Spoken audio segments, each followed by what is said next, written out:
ነገር ያለውንም ነገር ያካፍለናል። በቱርክ ያለችው የክርስቶስ ኢየሱስ ቤተክርስቲያን ዋና መጋቢ ነው። እግዚአብሔር ይመስገን። ስለዚህ እሱን እስቲ እንቀበለው። እንኳን ደህና መጣህ እንበለው እስቲ። የእግዚአብሔር እጅ ባንተ ላይ ትሁን።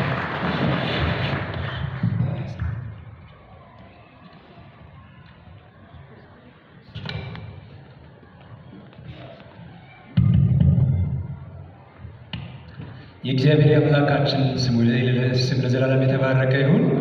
ለወደደን ከኃጢአታችን በደሙ ላጠበን ለጌታችን ለኢየሱስ ክብር ይሁንለት። አሜን። ክብር ይሁንለት።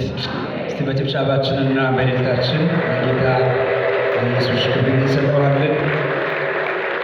ክብር ለእግዚአብሔር ይሁን። እንደዚህ የተባረከን ጊዜ እግዚአብሔር ስለሰጠን እግዚአብሔርን እጅግ አድርገን እናመሰግነዋለን። የጌታ እጅ እዚህ ቦታ ላይ አለች። የጌታ እጅ ባለችበት ቦታ ላይ መኖራችን ደግሞ ትልቅ እድል ነው። እግዚአብሔር የተባረከ ይሁን።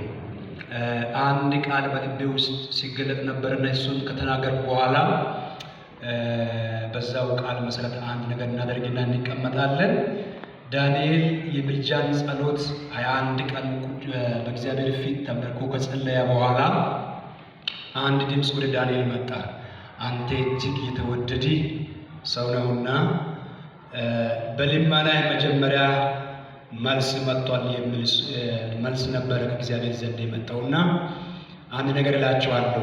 እስቲ ሁላችሁም እዚህ ቦታ ላይ ያላችሁት መላጆች አንተ እጅግ የተወደደ እጅግ የተወደደሽ እጅግ የተወደደሽ እጅግ የተወደደ ሰው ነኝ ብላችሁ ቆም ብላችሁ አቅፋችሁ ሰላም እንድትሉ በጌታ ፍቅር ጠይቃችኋለሁ። ትልቅ አባቶች እንዳላችሁ ያለው እናቶች እንዳላችሁ ያለው እጅግ የተወደደሽ በሉት እስቲ። እጅግ የተወደደሽ እጅግ የተወደደ እጅግ የተወደዳችሁ ሰላም ላንተ ይሁን። እግዚአብሔር ከአንተ ጋር ነው። አይዞህ አትፍራ፣ እግዚአብሔር አለ በሉት እስቲ። እግዚአብሔር አለ ከአንተ ጋር ከአንቺ ጋር ከእርሱ ጋር እግዚአብሔር አለ። ሃሌሉያ! እግዚአብሔር የተባረከ ነው። ሁለት ሰው ዞር ብላችሁ ሰላም ማለት ትችላላችሁ። እጅግ የተወደድክ ሰው ነህ በሉት። አንተ የተወደድሽ ነሽ። እግዚአብሔር ከአንቺ ጋር ነው። እግዚአብሔር ከአንተ ጋር ነው በሉት። ተናገሩበት። ይሄ መልእክት ይሆናል ለአንድ ሰው። እግዚአብሔር የተባረከ ነው። የተወደድክ ሰው ነህ በሉት። የተወደድክ ሰው ነህ የሚል ድምፅ ነው የመጣው። እግዚአብሔር ይመስገን። ሃሌሉያ! እንደ ቆምን ቅዱስ እግዚአብሔር ቃል በህብረት እናነባዋለን። እግዚአብሔር ይመስገን። ክብር ለእግዚአብሔር ይሁን።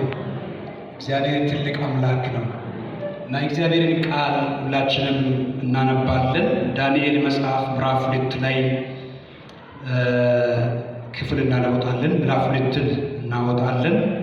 ከዛ በኋላ የእግዚአብሔርን ቃል አንብበን እንቀመጣለን። በትልቁ በቅዱሱ በኃያሉ አምላክ በቃሉ ፊት እንደቆምን በማስተዋል እግዚአብሔርን ቃል እናነባዋለን። ለቃሉ ክብር ሰጥተን ከቃሉ የሚበልጥ ነገር የለም። ከእኛ ምስክርነት የሚበልጠው የእግዚአብሔር ቃል ነው። ከምናደርግባቸው ነገሮች ሁሉ የሚበልጠው የዚህ ቦታ ባለስልጣን እግዚአብሔር ቃል ነው። አሜን። የዚህ ቦታ ባለስልጣን ማን ነው?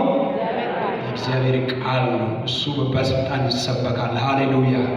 ኢየሱስ ጌታ ነው። ዳንኤል መጽሐፍ ምዕራፍ 2 ከቁጥር 13 ጀምሮ ከቁጥር 14 ጀምሮ ያለውን ክፍል አነባለሁ በጌታ በኢየሱስ ስም። የዛን ጊዜም ዳንኤል የባቢሎንን ጠቢባን ይገደሉ ዘንድ የወጣውን የንጉሡን የዘበኞችን አለቃ አሮክን በፈሌጥና በማስተዋል ተናገረ። ለንጉሡም አለቃ ለአርዮክ መልሶ የንጉሡ ትእዛዝ ስለምን ቸኮለ አለ። አርዮክም ነገሩን ለዳንኤል አስታወቀ። ዳንኤልም ገብቶ ፍቺውን ለንጉሡ የሚያስታውቅበት ጊዜ ይሰጠኝ ዘንድ ንጉሡን ለመነ። የዛን ጊዜም ዳንኤል ወደ ቤቱ ሄደ።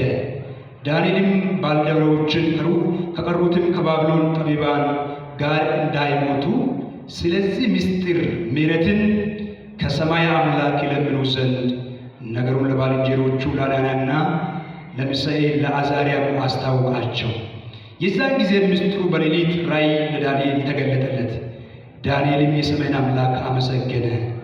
ዳንኤልም ተናገረ እንዲህም አለ፣ ጥበብና ኃይል ለእርሱ ነውና የእግዚአብሔር ስም ከዘላለም እስከ ዘላለም ይባረክ። ጊዜንና ዘመናትን ይለውጣል፣ ነገሥታትንም ያፈርሳል፣ ነገሥታትንም ያነሳል።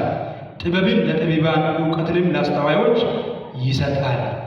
የጠለቀውንና የተሰወረውን ይገልጣል፣ በጨለማም ያለውን ያውቃል። ብርሃንም ከእርሱ ጋር ነው።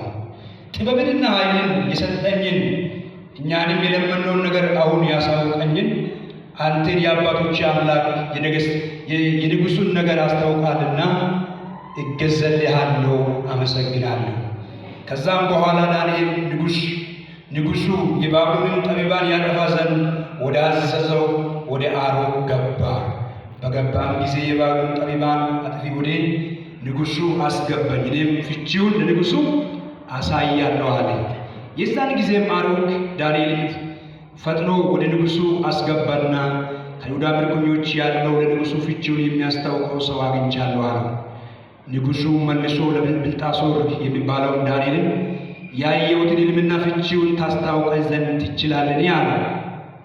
ዳንኤልም በንጉሡ ፊት መልሶ እንዲህ አለው፣ ንጉሡ የጠየቀውን ምስጢር ጠቢባንና አስተዋዮች የሕልም ተርጓሚዎችና ቀላተኞች ለንጉሡ ያሳዩ ዘንድ አልቻሉም። ነገር ግን ምስጢርን የሚገልጥ አምላክ በሰማዩ ውስጥ አለ።